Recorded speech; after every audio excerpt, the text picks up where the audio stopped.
बिस्मिल्लाहिर्रहमानिर्रहीम। अस्सलामुअलैकुम वरहमतुल्लाहि वबरकातुहू।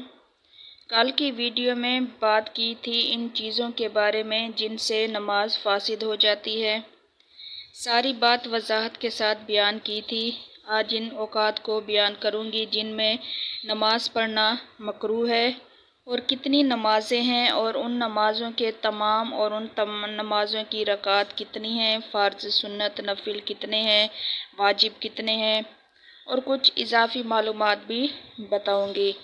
आज की वीडियो में बहुत कुछ जानने को मिलेगा, तो वीडियो को पूरा देखना है और शेयर लाजमी करना है ताकि ये दीनी मसाइल सब तक पहुँच सकें और आपके लिए सदका जारिया बन जाए।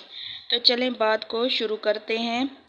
सबसे पहले मकरूह औकात बयान करती हूँ जिनमें कोई भी नमाज पढ़ना जायज़ नहीं है, मकरूह है।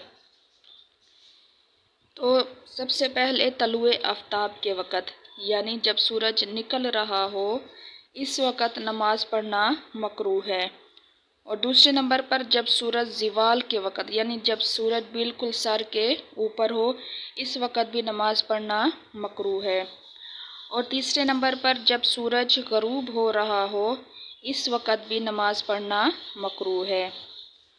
और इमाम के खुतबा जुम्मा के लिए खड़े होने से लेकर फ़र्ज़ जुम्मा तक कोई नमाज नहीं पढ़नी चाहिए। ये थे औकाते मकरूह जिनमें नमाज पढ़ना मकरूह है। बाकी इन औकात के अलावा आप जब चाहें इबादत कर सकते हैं, नवाफिल अदा कर सकते हैं।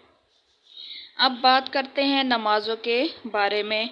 तो हर मुसलमान बालिग पर 5 वक्त की नमाज फ़र्ज़ है, फजर, ज़ोहर, असर, मगरिब, इशा।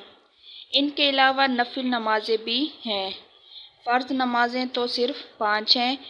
इसके अलावा कुछ नफिल नमाज़ें हैं जिसके पढ़ने से बहुत ही ज़्यादा अजर व सवाब होता है, मगर छोड़ने से कोई गुनाह नहीं होता। नफिल नमाज़ों में सबसे पहले ज़्यादा अजर व सवाब वाली जो नमाज है वो तहज्जुद की नमाज है। तहज्जुद की नमाज इशा के बाद से उसका वक्त शुरू होता है और सुबह सादिक तक किसी भी वक्त ये पढ़ी जा सकती है। यानी सुबह सादिक होने से पहले पहले जब भी आप पढ़ना चाहें पढ़ सकते हैं। इसकी ज़्यादा से ज़्यादा 12 रकातें हैं। कम से कम आप 2 भी पढ़ सकते हैं, 4 भी पढ़ सकते हैं, 6 भी पढ़ सकते हैं, लेकिन ज़्यादा से ज़्यादा इसकी 12 रकातें हैं।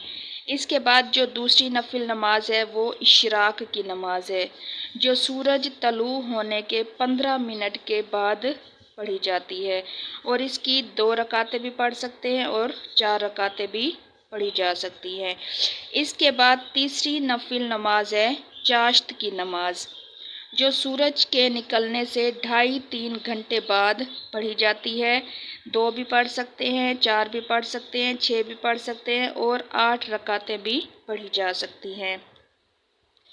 और चौथी नफिल नमाज अवाबीन की नमाज है, जो मगरिब की सुन्नतें पढ़कर 6 या 12 रकातें पढ़ी जा सकती हैं।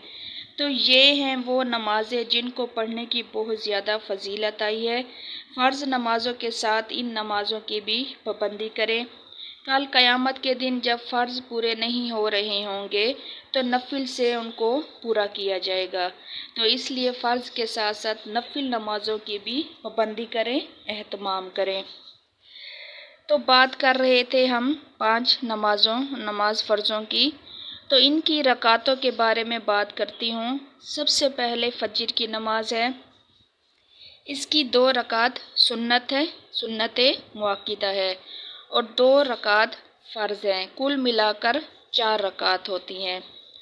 नमाज ज़ोहर की 4 रकात सुन्नत मुअक्किदा हैं, 4 रकात फ़र्ज़ हैं, 2 रकात सुन्नत मुअक्किदा, 2 नफिल, कुल मिलाकर 12 रकातें होती हैं ज़ोहर की। असर की 4 रकात सुन्नत गैर मुअक्किदा और 4 रकात फ़र्ज़, कुल मिलाकर 8 रकातें होती हैं। मगरिब की 3 रकात फ़र्ज़, 2 रकात सुन्नत मुअक्किदा, 2 रकात नफिल, कुल मिलाकर 7 रकातें होती हैं। عشاء کی 4 سنتیں غیر مؤکدہ، 4 رکعت فرض، 2 رکعت سنتیں مؤکدہ، 2 نفل، 3 وتر واجب، پھر اس کے بعد 2 رکعت نفل، کل ملا کر 17 رکعتیں ہوتی ہیں۔ یہ ان 5 نمازوں کی رکعات کی تعداد ہے۔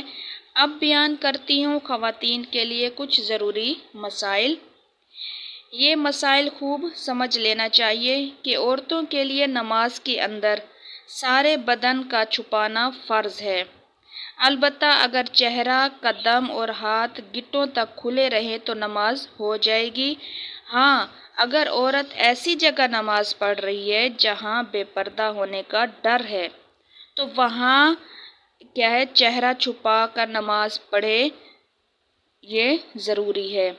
اور یہ مسئلہ بھی سمجھ لینا چاہیے کہ ایسا باریک کپڑا جس سے بال اور کھال نظر آئے، اس سے ستر کا حکم پورا نہیں ہوتا اور نماز بھی ادا نہیں ہوتی، اس لیے نماز میں باریک دوپٹہ لے کر نماز نہ پڑھیں۔ یہ نماز کے مکمل مسائل جو میں نے بیان کر دیے ہیں۔ ہر اس مسئلے کو جس سے نماز میں فرق آتا ہے یا نماز فاسد ہو جاتی ہے، ٹوٹ جاتی ہے، ناقص ہو جاتی ہے، مکروہ ہو جاتی ہے، ان ساری باتوں کو جاننا ہر مسلمان کے لیے بہت زیادہ ضروری ہے۔ میں نے ان ساری باتوں کو بیان کر دیا ہے۔ اب انشاءاللہ ہم نماز کے بارے میں نماز کا طریقہ بیان کروں گی۔ اگلی ویڈیو میں انشاءاللہ مکمل اور آسان طریقہ بیان کروں گی، اور یہ جو میں نے نماز کی جتنے بھی واجبات، مکروہات اور نماز کو فاسد کرنے والی چیزیں، نماز کی شرائط، نماز کے فرائض، جتنی بھی میں نے چیزیں بیان کی ہیں، آپ ان کو اچھی طرح جان لیں اور اچھی طرح سمجھ لیں۔ اگر آپ ان کو اچھی طرح جان لیں گے، سمجھ لیں گے تو آپ کی نماز کبھی بھی، آپ کی نماز میں کوئی فرق نہیں آئے گا، آپ کی نماز درست ہوگی اور کامل ہوگی۔ ان باتوں کا جاننا بہت ہی ضروری ہے ہر مسلمان کے لیے۔ تو نماز کی خود بھی پابندی کریں، اپنے گھر والوں کو بھی نماز کی پابندی کروائیں، عادت ڈالیں، ویڈیو کو لائک کر دیں اور اپنے دوستوں کے ساتھ لازمی شیئر کیا کریں تاکہ ان تک بھی یہ ساری دینی مسائل پہنچ سکے اور وہ بھی ان سے فائدہ اٹھا سکے اور آپ کے لیے صدقہ جاریہ بن جائے۔ جزاک اللہ۔